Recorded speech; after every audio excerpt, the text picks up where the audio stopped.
שאר, פירושו של דבר, מזון. צריך לדאוג לה לכלכלה.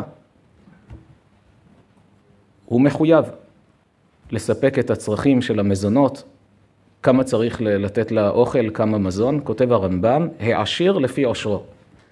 אם אתה עשיר, אתה צריך לדאוג לה לאוכל של פינוקים.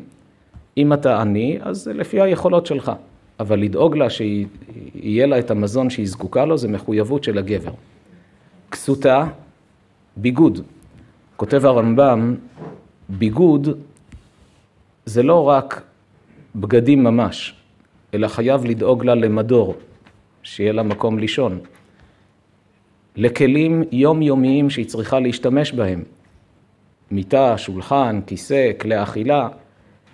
אפילו תכשיטים, כותב הרמב"ם, גם זה נכלל בכלל החיוב של כסותה.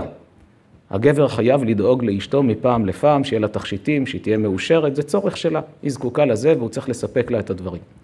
אגב נציין, בפרט לפני חגים, בכל חג שמגיע, פסח, שבועות וסוכות, 3 הרגלים שיש בשנה, על פי דין תורה, גבר חייב לשמח את אשתו.